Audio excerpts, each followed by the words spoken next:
When an ISIS jihadi renounces Islam and calls the Quran a book of fables, you should listen. Robert Cerantonio was born in Australia in 1985. His family was nominally Catholic, but Cerantonio converted to Islam when he was 17 years old. He changed his name to Musa and became the president of the Islamic Society at Victoria University. Naturally, he was soon being paraded around the world for being a Western convert to Islam. And subhanAllah, he had a massive library of books, and I began to read through one which was about the miracles of the Quran. And as soon as I had started reading this, I was glued. I could not stop reading it.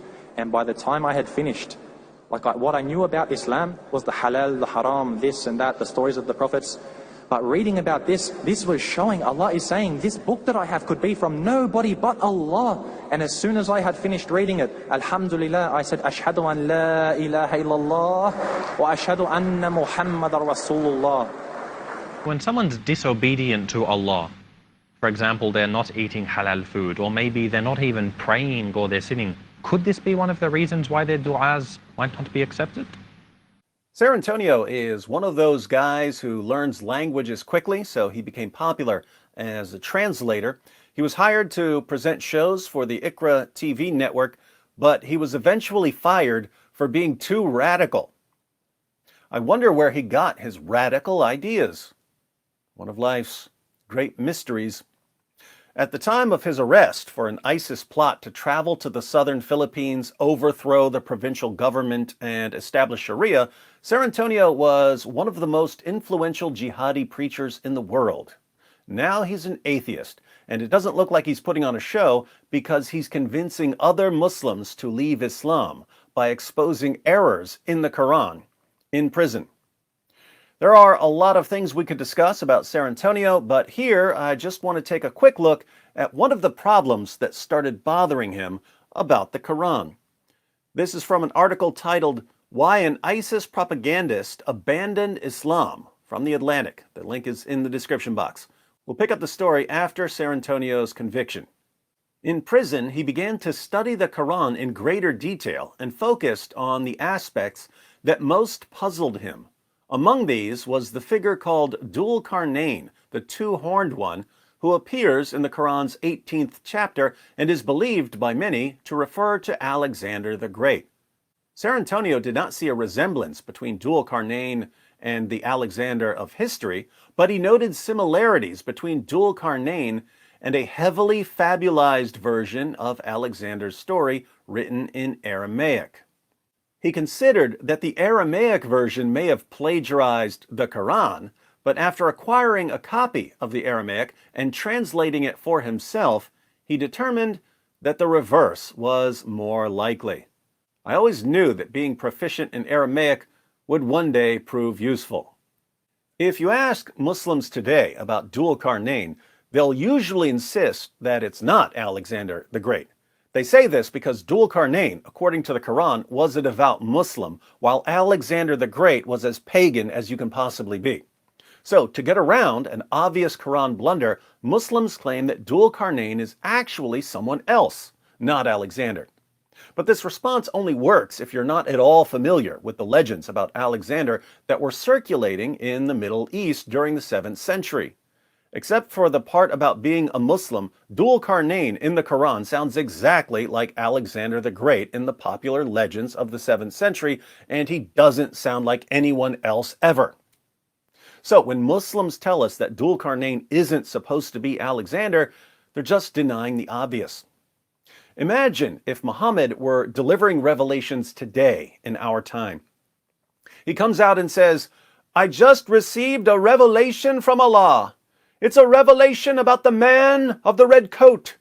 The red-coated one hath a white beard, and lo, he is jolly, and lo, he is a Muslim. He saith unto the elves that maketh the toys, Behold, Christmas is nigh. Finish the toys so I can climb into my sleigh and deliver them to the children around the world. I know if they've been naughty or nice. Bring me Rudolph, ho, ho, ho." Anyone hearing that would immediately think, hey, wait a minute. That's Santa Claus. The story of Santa Claus was originally based on a real person, but now it's just a bunch of silly stories. The real person wasn't a Muslim, he was a Christian bishop. This can't be a revelation from God. But as soon as you point out the mistake, the response from Muhammad's followers would be, no, the revelation isn't about Santa Claus, it's about someone else. Okay, who? Who's it about then? Who else fits that description? Same thing with Dhu-l Qarnayn. Realizing that Dhu-l Qarnayn was not at all a real person, but was rather based on a fictional account of Alexander the Great, instantly left me with only one possible conclusion. The Quran was not divinely inspired, he wrote. It had taken Alexander the Great fan fiction as fact. Of course, I would have preferred to discover all that 17 years ago and avoided much trouble. He has therefore abandoned not only ISIS, but Islam and religion as a whole. He is an atheist and admires the God Delusion author Richard Dawkins. Notice, because Cerantonio could read the Alexander legends for himself, he knew that modern Muslim responses to the problem were false. Dhu-l Qarnayn in the Quran is supposed to be Alexander the Great. But not only is Dhu-l Qarnayn in the Quran a Muslim, when Alexander most certainly wasn't, the stories about Dhu-l Qarnayn aren't taken from the actual history of Alexander the Great, they're taken from 7th century fan fiction. Muhammad took popular stories about a popular figure and turned the popular figure into a Muslim for his new religion. It's the same thing Muhammad did with Jesus and with so many others. This basic information about the Quran is enough to destroy the faith of an ISIS jihadi. And that's why Muslim sheikhs and imams lie about it. The average Muslim who says that Dhu-l Qarnayn wasn't supposed to be Alexander the Great isn't intentionally lying to you. He's just repeating what his sheikhs and imams told him to say. But his sheikhs and imams know who Dhu-l Qarnayn is supposed to be. So they lie about it to protect their followers from doubts. Can you imagine what would happen if basic information like this were common knowledge? What if, instead of Western journalists and educators constantly shielding Islam from criticism, they instead shared this basic information about the Quran until everyone recognized Muhammad as a really bad plagiarist? Yeah, some feelings might get hurt along the way, but wouldn't it be worth it to finally put an end to 14 centuries of jihad?